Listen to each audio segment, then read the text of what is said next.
All right, here we are. We got a 2-gang switch, one for outside light up here and one for the lights up above my head. So I've already figured out, and the way I put these in, I got these are the 2 switches on the top, and all my powers are coming up from the bottom. So I'm going to show you how to connect all the powers together and then turn this into a 2-gang switch box. So we start out, we get all the wires in this formation where all we have are grounds sticking out, and we have these copper crimp sleeves are showed in the crimpers. What we do is these crimp sleeves only fit max 4 wires, and we got 5 wires.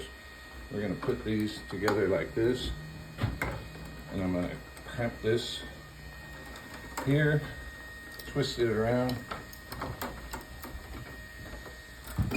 pull that out. Now I take the longest wire and I take the cutting part of my crimpers and grab onto the 2 that I'm getting rid of and keeping the 1, and I stuff it back in the back of the box and pop, and there it goes. Now I got this 1, so now I got my other crimp sleeve, and I got these 2 other wires, and it fit 3.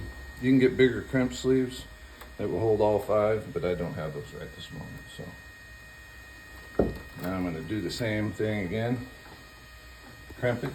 It's very important, and it's to code to crimp. I have a crimp sleeve. I see people that don't use them, and it's not right. So here, now I'm going to go on the other side of the box. I need 2 of these grounds for 2 ground switches.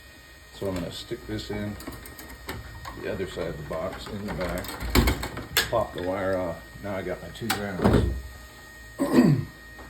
So I want the 1 ground on the one side and the other ground on the other side for the switches.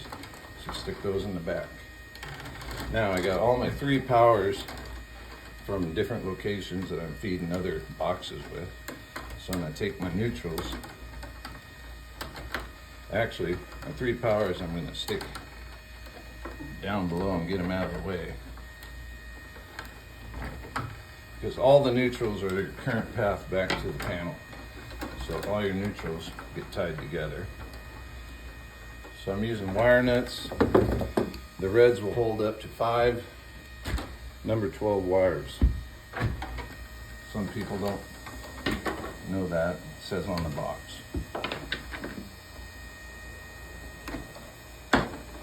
Cutting them all the same length. My little trick I do after I strip them, I'll show you in a second.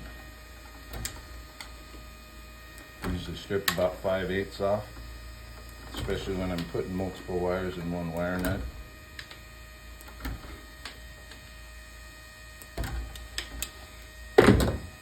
Now if you turn these wires this way, now like I showed in previous videos, you grab them together. Some people will take and twist them with their linemen's. I personally know, I take my wire nut and I don't push on it, I just twist it. And some people might have a hard time twisting this many wires together after a while. So now you put enough twist that this neutrals start to, all the insulated parts start to twist together. Now that it's sideways, I push it in, now it's in the back.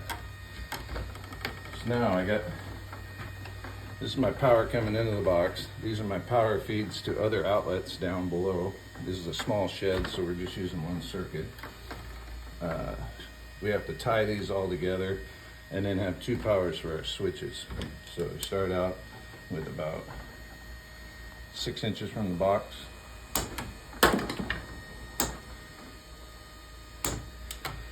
There's that. I gotta grab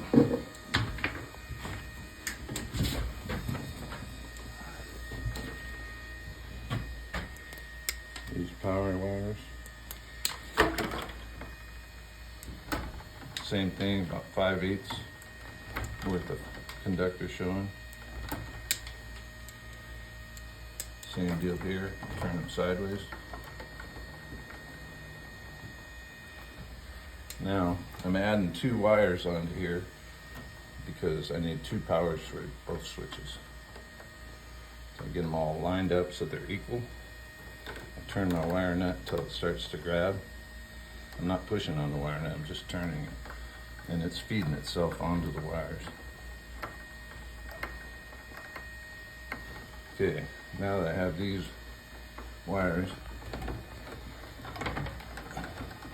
these are now establishing my power wires. That one's a little short, but for video purposes. So now we twist these together.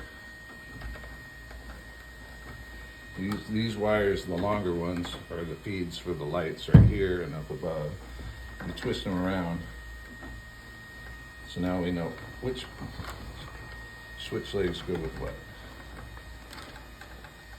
I know this one's a little short, but anyway, now I kind of about another 6 inches out, I cut everything.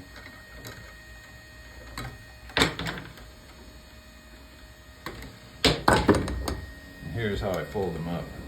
Hold them right by the box, push them down, and then I push them down in again with my fingers. Now they're tucked up in there. So and there you go. That's how you wire up a 2-gang switch with multiple powers.